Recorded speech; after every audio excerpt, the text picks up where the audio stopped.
17.000 nxënës largon nga vendi, Ministri i Arsimit shpreson se do të përmirësohen kushtet ekonomike për të ndaluar largimin.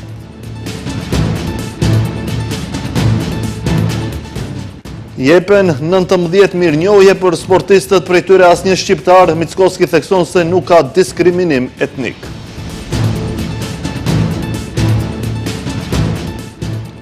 Kryeministri Mickoski fajson opozitën për mungesën e rrogave në Inspektoratin e Gjuhëve.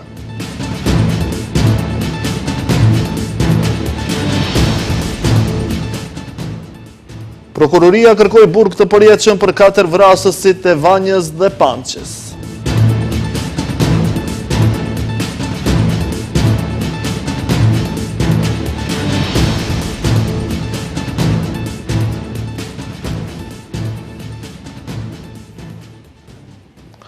Përshëndetje shikues të nderuar, jemi me lajmet në televizionin Shenja. Ministri i Arsimit ka publikuar të dhëna shqetësuese për uljen e numrit të nxënësve.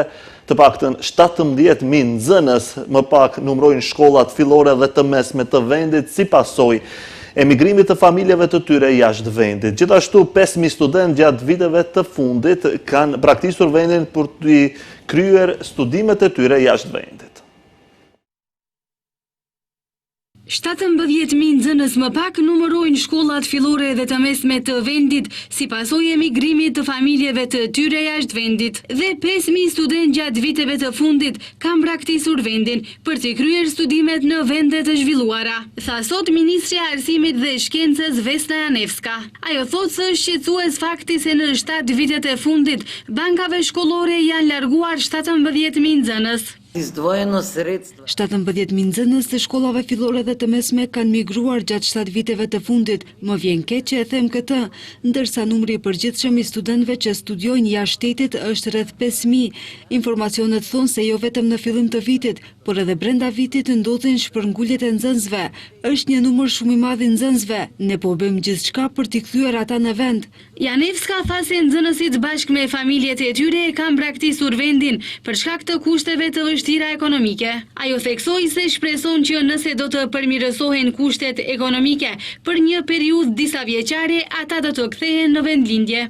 Shpresoj që nëse arrim të realizojmë gjithçka nga programet parazgjedhore, ndoshta një pjesë e popullit do të kthehet në vend nëse ju sigurojmë kushte, dhe unë shpresoj që do t'ju sigurojmë kushte. Ekonomia e mirë është çdo herë sfidë për të gjithë ata që gjenden jashtë. Ata të gjithë duan të jenë në vendlindjet e tyre nëse do të kishin kushte të mira. Ja, ekonomia tek ne tani është përmirësuar. Nëse vazhdon në këtë rrugë, besoj se për një periudhë të shkurtër ata do të kthehen. Maqedonia e Veriut po ngel pa shpresën e të ardhmës pra të rinjët, ata të cilët do t'i jepnin shumë këtij vendi. Sipas të dhënave të Eurostatit, të paktën 200.000 njerëz, ose gati 10% e popullsisë totale, janë shpërngulur në vende të tjera të Europës gjatë 2 dekadave të fundit. Sipas Forumit Ekonomik Botëror, Maqedonia e Veriut ka një nga nivelet më të larta të largimit të kuadrove të kualifikuar në botë. Në intervistat e ndryshme që në vend janë realizuar me të rinjët, ata janë shprehur se janë të zhgënjyer nga korrupsioni i lartë, kushtet e vështira të jetesës dhe mungesa e perspektivës në vend. Qeveria e Maqedonisë së Veriut ndau sot mirënjohje kombëtare për arritjet më të larta në sport. Asnjë sportist shqiptar nuk u gjet në listën e 22 sportistëve. Kryeministri Mickoski mohoi se ka pasur diskriminim në baza etnike. Asnjë sportist shqiptar nuk u gjet në listën e 22 sportistëve që qeveria u ndau mirënjohje kombëtare për arritjet më të larta në sport. Mirënjohjet u ndan në sallën e qeverisë, në të cilën morën pjesë figura të larta nga sporti, por nuk mori pjesë zëvendës ministri e sportit Safie Sadiku Shahini. Kryeministri u përgjigj edhe për atë se pse në këtë listë nuk ka shqiptar. Dikush edhe në momente të këtilla jep porosi politike për ndarje. Dua të theksoj se në kategorinë e sporteve individuale suksese të larta, nëse e ndajmë në përqindje, sportistët që marrin pensione të përhershme janë 47% Maqedonas, më shumë se 20% janë shqiptar dhe pjesa tjetër e komuniteteve. Tha se këto mirënjohje shkojnë për sportistët që me sukseset e tyre kanë ngritur dhe respektuar himnin, flamurin dhe identitetin Maqedonas. Duke fituar tituj europian si Euroliga dhe Liga e Kampionëve, e kam promovuar shtetin, e kam promovuar himnin Maqedonas dhe flamurin. Për ne është shumë e rëndësishme si shtet që është në zemër të Ballkanit, do të thoja e vogël në numër, të fitojmë jo vetëm këtu në vendin ton, por të fitojmë edhe në skenën ndërkombëtare. Në mesin e sportistëve që morën mirënjohje dhe beneficione tjera ishin ish kapiteni i kombëtarës në futboll Goran Pandev, ish kapiteni i Maqedonisë së Veriut në handball Kirill Lazarov, ish përfaqësuesi i Maqedonisë së Veriut në basketball Pero Antic dhe sportistë të tjerë që kanë arritur suksese me ekipe vendore dhe ndërkombëtare. Më shumë se 6 muaj të punësuarit e Inspektoratit të Përdorimit të Gjuhëve nuk kanë marrë paga e për këtë kryeministri Mickoski ka fajsuar opozitën për shkak se nuk e votojnë ligjin. Mickoski thotë se më njëherë duke filluar procedurat për të votuar ndryshimet në ligjin tjetër ku ky inspektorat do të jetë organ në përbërje të agjencisë. Edhe pse janë bërë gati gjysmë viti, të punësuarit në Inspektoratin për Përdorimin e Gjuhëve ende vazhdojnë të mbeten pa rroga. Për këtë çështje ka folur sot kryeministri Kristian Mickoski, i cili për gjithë këtë situatë fajin e het tek opozita, pasi sipas tij, ata nuk e votojnë ligjin për Inspektoratin e Gjuhëve në Kuvend, i cili parasheh heqjen e statusit juridik të inspektoratit.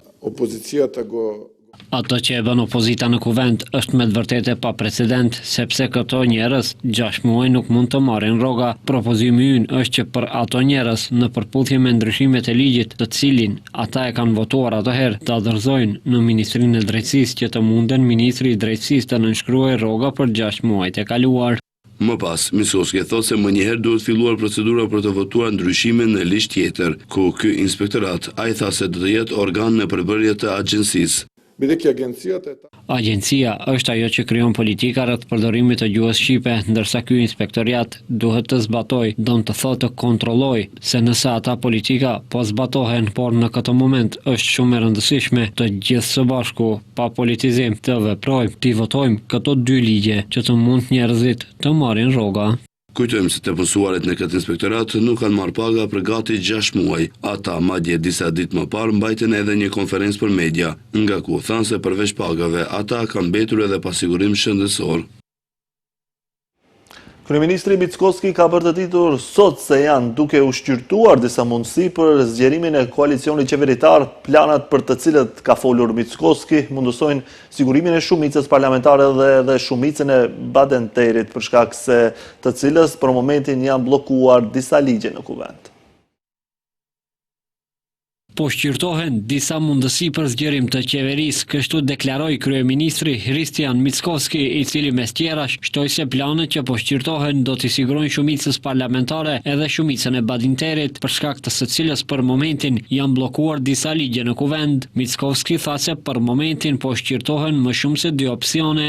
Është normale të shqyrtojmë disa opsione, nëse nuk bëhet ashtu do të bëhet kështu, nëse nuk realizohet opsioni i parë dhe i dytë do të realizojmë opsionin e tretë. Është logjike se bisedojmë, por për gjithçka do të njoftojmë opinionin me kohë. Foli edhe për mundësinë që Partia Demokratike Shqiptare me në krye Mendothaçin të bëhen pjesë e qeverisë dhe për atë nëse postin e zëvendës ministrit të mbrojtjes qeveria e ka rezervuar për kuadër të kësaj partie. Nuk mund të them diçka sepse asgjë nuk ka konkrete dhe nuk ka asgjë të sigurt. Kur të ketë vendim përfundimtar si opinioni po edhe mediumet do të njoftohen me kohë. Ditë më parë në Kuvendin e Maqedonisë së Veriut, me shumicë vota shuemruan ministri i Shëndetësisë, zëvendës ministri i Bujqësisë, por bosh mbeti pozita e zëvendës ministrit të mbrojtjes, për të cilën flitet se do të marrë Partia Demokratike Shqiptare, për të cilën jo zyrtarisht thuhet se do të bëhet pjesë e qeverisë, pas daljes së Arben Taravarit. 2 prokurorët Ana Stojković Dimitrovska dhe Jacquelina Krstevska kërkuan burgim të përjetshëm për Ljupço Palevskin dhe 3 akuzuarit tjerë në rastin e vrasjes së 14 vjeçares Vanja Gjorçevska dhe 74 vjeçarit Pançe Zhezovskit. Prokurorët thanë se aktet janë kryer me dashje dhe se të 2 aktet janë vrasje në mënyrë brutale.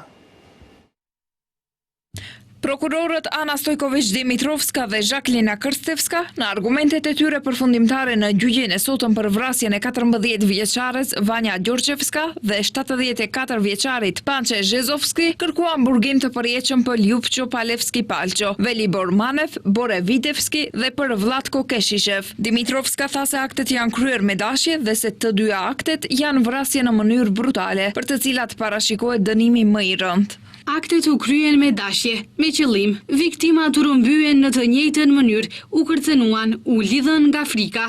Të dyja aktet janë vrasje në mënyrë brutale, për të cilat parashikohet dënimi më i rëndë. Viktimat u lidhën, u futën në një bagazh, u drejtua një armë. Këto strese janë një traumë katastrofike me intensitet të lartë. Të dyja viktimat pësuan vuajtje të rënda.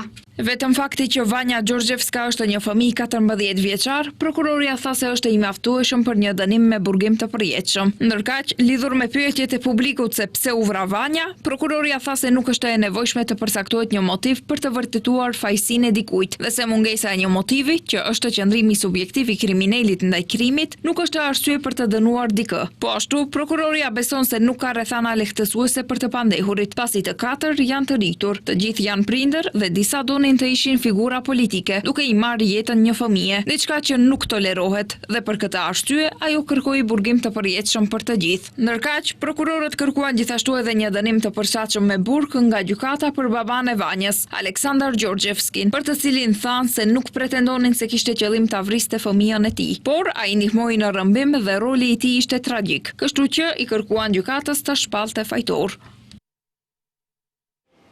Qeveria e Maqedonisë së Veriut në seancën e fundit mori vendim që të vënë në dispozicion qendrën rekreative Ponikfa për të gjithë qytetarët e lënduar nga tragjedia në Koçan. Po ashtu, një ekip mjekësh do të kujdeset dhe do të ofrojë ndihmë mjekësore dhe mbështetje psikologjike për pacientët. Trajtimi në këtë qendër do të jetë falas në periudhën nga 10 qershori deri në 20 gusht. Megjithatë, ka hapësirë që periudha të zgjatet në rast se një gjë e tillë është e nevojshme. Pacientët e lënduar në zjarrin në diskotekën në Koçan do të kenë mundësi të marrin shërbime rehabilitimi falas.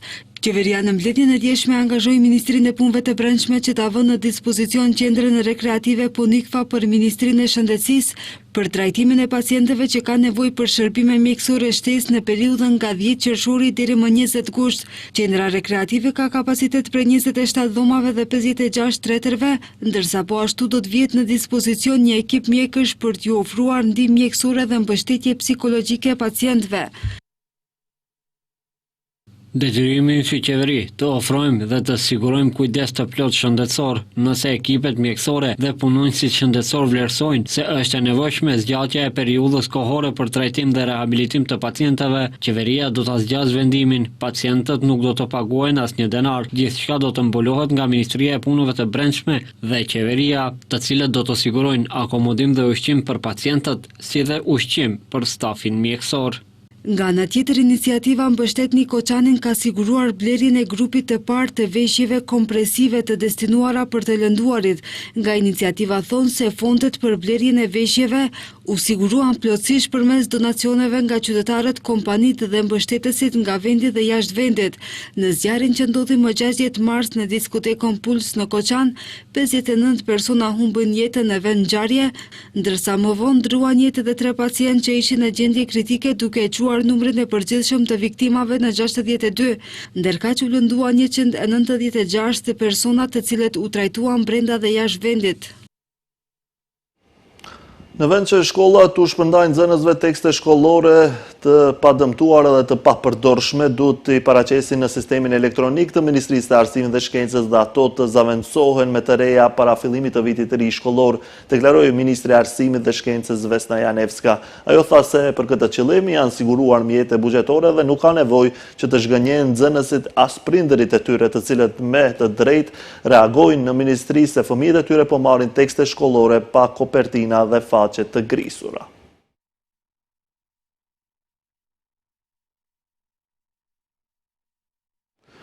Ministri i Arsimit dhe Shkencës Vesna Janevska tha se shkolla e re në fshatin Norov është ndërtim i paligjshëm sepse nuk ka as skicë, as miratim, as plan. Ajo thot se për dallim të saj shkolla e vjetër nuk është ndërtim i paligjshëm, por siç thot ajo problemi ishte se më herët ka qenë në fshatin Zhitosh, ndërkaq tani duhet t'i takoj komunës së Krushevës. Ne i kemi dërguar letër kryetarit të komunës, fatkeqësisht akoma nuk kemi përgjigje. Ekipi nga Ministria e Arsimit dhe Shkencës ishin të vizitojnë shkollën, do të bëjmë gjithçka që duhet për të mundësuar nxënësve kushte të mira të mësimit, u shpreh Janevska.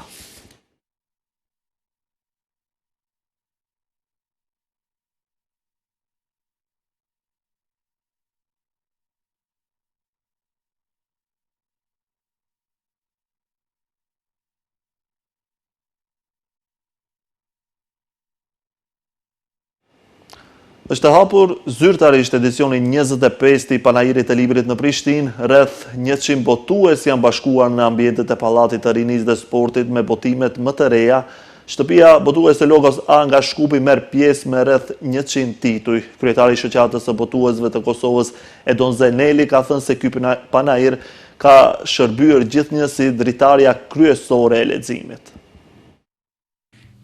Me moton Inteligjenca rrjedh nga libri, u hap në Prishtinë edicioni 25 i Panairit të Librit, organizuar nga Shoqata e Botuesve të Kosovës, me ndihmën dhe bashkëpunimin e Ministrisë së Kulturës, Rinisë dhe Sportit, Komunës së Prishtinës dhe Pallatit të Rinisë. Panairi është pa pagesë dhe i hapur për vizitorët çdo ditë nga ora 9 deri në 21. Ndërkaq, panairi pritet të mbyllet më 15 qershor në orën 19. Në këtë event kulturor do të marrin pjesë rreth 100 botues nga trojet shqiptare, Kosovë, Shqipëri, Maqedonia e Veriut dhe diaspora. Në këtë panair të Librit Prishtina 2025, numri i titujve të rinj për lexuesit do të jetë rreth 2000. SHB Logos A edhe këtë vit është pjesëmarrëse në panairin e Librit Prishtina 2025. Ndërkaq, në stendën e kësaj shtëpie botuese, e cila ofron mbi 100 tituj për lexuesin shqiptar, mund të gjeni edhe këto vepra. Veprat e Sami Frasherit në 7 vëllime, Rene Guenon, mbretërimi i sasisë dhe shenjat e kohës, Thomas Lyll, mbi heronjt, admirimin e tyre dhe heroikën në histori. C.S. Lewis, shfuqizimi i njeriut, Branislav Nushić, pranë brigjeve të liçenit të Ohrit, Hamude Abdulati, struktura familjare në Islam, Enes Karić, si të lexohet Kurani në 3 vëllime, Milazim Krasniqi, a do të rehabilitohen shqiptarët. Ndryshe, në panairin e Librit Prishtina 2025, të cilin pritet të vizitojnë rreth 30.000 vizitor, student, nxënës të shkollave fillore dhe të mesme të Kosovës, qytetarë dhe personalitete të shquara nga jeta akademike, letrare, politike e intelektuale e Kosovës, gjithashtu, gjatë kësaj jave të Librit, pritet të realizohen mbi 40 aktivitete kulturore, promovime dhe debate. Ky ishte lajmi i fundit për këtë edicion informativ. Faleminderit për vëmendjen. Bashkë miru pafshim.